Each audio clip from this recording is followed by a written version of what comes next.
Okay, welcome pong muli dito sa ating munting YouTube channel. At ito po, excuse me, ang inyong firearms instructor na gunsmith din naman.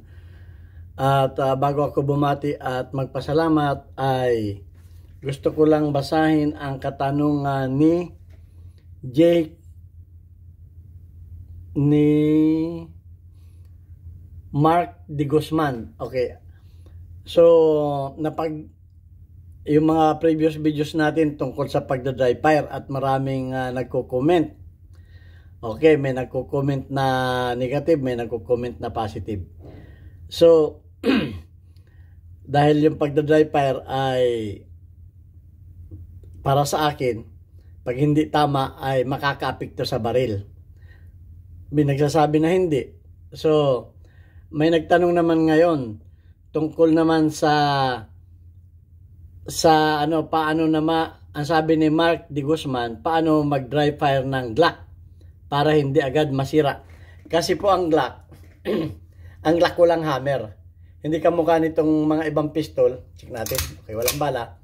Na kasi pagka lagi natin yung isa natin, pagka lagi natin kinakasa at kinakalabit, ang sabi ko ay magkakamero ng depekto sa baril.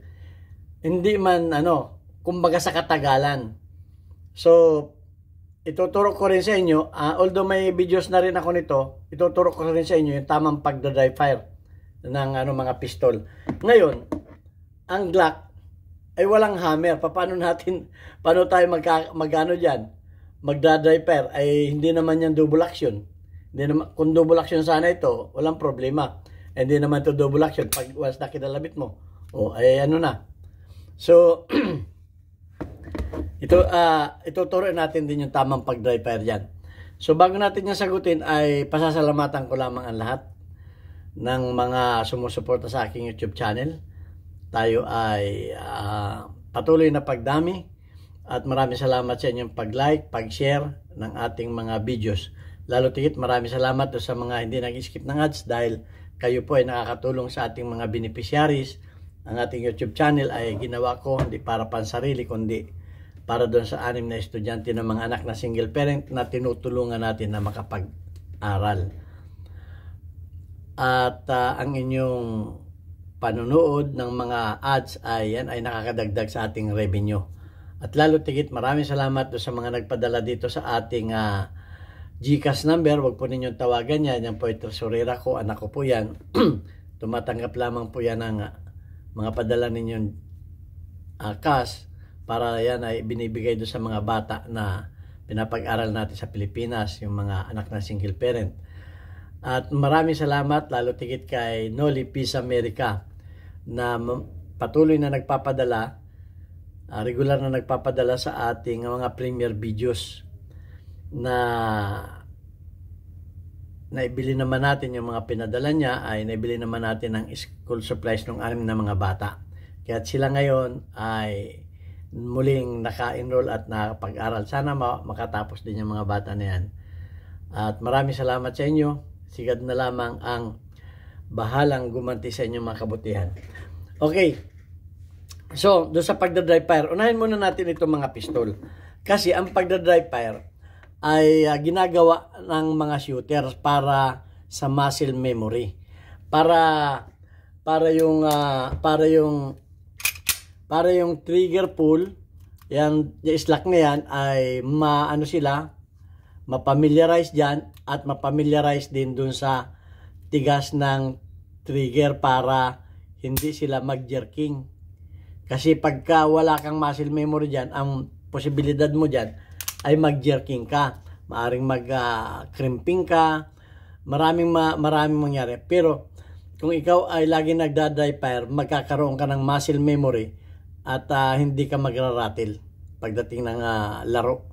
Okay, so ang pagda-dry fire, yung ibang ginagawa ay kada dry fire ay ikinakasa. Yun ay hindi ko sinasang-ayunan. Dahil unang-una, pag lagi mong ginaganyan yan, yung railing yan, ay may gas-gas yan sa katagalan. May gas-gas yan kahit sa paniwalaan man ninyo hindi. Dahil yan nga ay mayroong wear and tear. At ang isa pa, kamukha nung sinabi ng isa nating comment na ang unang lumambot sa kanya ay yung spring. Okay? At pag lumambot yung spring, magkakameron na rin ng problema. So, paano natin ma-avoid yan? So, ang ginagawa ng mga shooter dyan ay pag nag-dry fire sila, ay iangat na lamang itong hammer. Pero, yan ay may epekto pa rin sa firing pin at saka dito sa dito sa mga hammer dahil bagsak ng bagsak yan. Yung iba, lalo yung skeleton type, napupunggal yan, nabubungi yung skeleton type. At ang advice ko dyan ay meron kayong dummy bullet. Okay? Maglagay kayo ng dummy bullet dyan para yung firing pin ninyo ay, kasi ang 1911 yan ay pag walang tinatamaan yan ay umaabante ng kaganyan yan, at ang kalimitan pag sobrang abante niya napuputol. So dapat yan may stopper dito. So yan ang isa. Ang isa pa dyan ay para maproteksyonan din yung ating hammer ay kung pwede yung mga upos ng sigarilyo o di kaya kung walang upos ng sigarilyo ay tissue o mas maganda yung mga o-ring, yung o-ring na maliliit o rubber na ilalagay dito. Inilalagay ko dito yan. Para pagbagsak ng hammer niyan, okay, pagbagsak ng hammer niyan ay hindi bakal sa bakal ang naglalapat. Hindi bakal sa bakal. So ayan, pwede kayo maglagay diyan ng rubber, o-ring, tissue, cigarette buds, upos, yan ang pwede. Cotton, para lang maproteksyonan yung bakal sa bakal. Kasi parang nag-uuntog ang martilyo yan eh. Hammer nga yan eh. Hammer yan. Ang binabagsakan yan ay bakal, firing pin at saka yung slide. So, kung ikaw ay ako 1,000 beses mag-drive para araw-araw, sa katagalan yan, hindi nga masisira ka agad yan. Pero sa katagalan, parang iniingatan lang natin yung gamitan. Isa yan sa pag-iingat. Kung mahal ninyo ang baril ninyo. Si Maricar, kung hindi ka naniniwala, ay bahala ka. Hindi ko naman baril yan. Okay, so yan ang mga advice ko. Okay? So ganyan, para hindi na tayo laging kinakasan ganon. Yan, dummy bullet, plus itong dito, para hindi, kasi iba ang tunog ng pakinggan niya, iba ang tunog ng bakal pag inalis ito, matinis. So, mas maganda yung may protection dyan. Okay, so naano ko na itong mga nitong may hammer. Paano naman itong walang hammer katulad ng Glock? Yun nga, siyempre pag yan ay lagi mong ginanyan yan, ang unang maapektuhan yan ay siyempre yung railing niya. Ay mapakaliliit ng railing niyan. Pero matibay itong Glock matibay ito. Isa ito sa mga tibay namin. Pero ito, sabihin ko sa inyo kung ilang naiputok nito, nasa 30 plus. Halos 10 years na to. Araw-araw ito ang pinakang. Kaya nga sabi ko, ay hindi nasusukat ang tibay ng baril sa kung ilang taon na siya. Nasusukat ang tibay ng baril kung ilang rounds na ng bala ang naiputok niyan. So, pag lagi mong kinasayan, ang unang maapektuhan niyan ay mga railing ito. Ito, tinan mo yung isa, meron, yung isa wala na. Pero nare-repair yan, na gagawa ng remedyo yan. So, yan ang unang niyan. Ang railing lang yan ay 4 na kapiranggot na ganyan. Pero kahit paanong tibay niyan, tandaan ninyo, kahit paanong tibay ng gamit, kung inabuso naman ninyo, ay pinaigsin ninyo ang buhay. So, yan ang isa pa na maano. At ang isa pa nga, yung pinakita ko sa inyo noong nakarang video ay yung recoil spring. At pag nasira yung recoil spring, ang mangyayari, merong napunggal na ito, repair na ito, natatanggal ito. Dahil nga sa lakas ng atras na ganon, humina na yung recoil spring. Ayan, masisira yan. At isa pa ay magkakakrack din yan. Sa katagalan, nagkakakrack din yan dito. Yan mga ganyan. So yun. So iniiwasan natin yung mga ganyang sira. Kumbaga, hindi baling masira yung ating baril, pero tama naman yung sa pagputok lang. Sakto yun. So, paano natin maiwasan yan? Paano natin maiwasan na magkasa? Ayan ay dapat ay para gumana yung kanyang disconnector ay ikasa mo. Yan para makuha mo yun. Siyempre, araw-araw ka ba naman ganyan ka ng ganyan ba araw-araw? 1,000 araw-araw o 500 araw-araw, ganon. So, maiwasan natin yan. Ang importante lang sa Glock ay meron ka ring meron kang dami bullet. Importante yan, kahit sa anong baril. Revolver man yan, maglagay ka ng dami bullet para yung firing pin ay maproteksyonan. Okay, so, sa mga revolver, hindi naman ito kinakasa, pwede ka rin dyan maglagay ng ng o-ring, tissue, kamukha ng demonstration ko kanina. So, yan.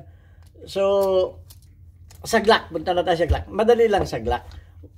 Ang Glock, wag ninyong isagad. Wag ninyong isagad na ganun. Ha? Ito anuhin ko. Kakalabitin ko. Iano lang ninyo ng konti. Yun. Ganun lang, Ganun lang. Ikawang lang ninyo konti. Tapos ganun. Yan, Yan. Ganun lang ninyo konti. Yun. Yan ang sa Glock. Sa mga striker. Okay? So, hindi na ninyo ipupul na ganun. Kasi pag pinul ninyo ganun yan, ay nakapul din yung spring yan. Yung recoil spring yan ay nakapul din, nakakompress din na ganun. Ay kung ilang beses kayo nag-drive, pwede kaya tama yung kaya tama yung comment niya na ang unang lumambot ay yung recoil spring. Sa kada-drive, yun ay nakadagdag yung pagda-drive fire ninyo. Ganyan. Ang prueba ko dyan, yung pinakita ko last video, ang dami nang nasirang recoil spring. Yung last na pinakita ko sa inyo. So, ganun. Sa Glock, yung mga may Glock dyan, kung hindi ka naniniwala sa akin, Maricar, bahala ka. Okay. So, ito ay para doon lang sa mga naniniwala. Ganun lang, Yan. Tapos, ganun ninyo. Ganun lang, Yan, ganun lang. Ganun lang pag dry fire. Basta may basta lagyan niyo yan ng ganun lang. Maliwanag ha? Okay. Yun. Hindi na yung sagad na ganun. Tapos pag umislide pa, bigla ninyo mabibitawan. Hindi kasi maiwasan minsan nyo, lalo pag pagod na kayo Pagka ginanon ninyo, mapapabigla. So nabubugbog yan, nabubugbog. Normal yung ko sa pagputok. Dahil yung pagpumutok, yung bala niyan ay nagbi-break ng load ng spring. Kasi yung pagsalpak ng bala niyan, kukunin niya yung bala sa magazine. May break yan. Kisa dun sa walang magazine, walang bala, malakas yan. Hindi niya nabi-break yung lakas ng spring. So, nabubugbog yung baril mo ng walang kapararakan o walang kabuluhan. So, ganun lang ang ginagawa ko. Yan ulitin ko. Yan konting-konti lang para lang para lang yung kanyang disconnector ay sumabit doon yung kanyang firing pin ay sumabit doon. Yung kanyang striker ay sumabit sa disconnector. Pasasabitin lang ninyo. Okay? Pasasabitin. Mararamdaman naman ninyo yun kasi tumutulak yan Okay, yan ganun lang. Nagre-reset yan nagre-reset. I-reset lang ninyo yung trigger. Kumbaga. So, kahit ilang bis kayo mag-dry fire niyan, basta meron niyang dami bullet, okay na yun. So, ayan, sana may natutunan kayo. At si Maricar ay hindi naniniwala sa atin. Okay? Kung sino ka man, ay dyan ako hindi naniniwala. Mali yan. Sabi ni Maricar, wala tayong magagawa. Ayaw niyang maniwala So, yan. At may babasahin ulit ako sa inyong magandang comment dito. Okay. Kasi ako yung tandaan ninyo na nag-upload ako na kung dalawa ang bahay mo, saan mo i-address yung baril mo, kung saan lang naka-address yung yung baril mo, ay doon lang dapat ang baril mo, kung saan naka-address do sa iyong license. Okay? Sa LTAP, kung ang address mo ay sa Mindoro ka lamang. Pero thank you kay Ismael. Okay, ang sabi ni Ismael, pwede na ngayon na maglagay ng second address sa LTAP. Kaso additional na bayad na naman. Pera na naman.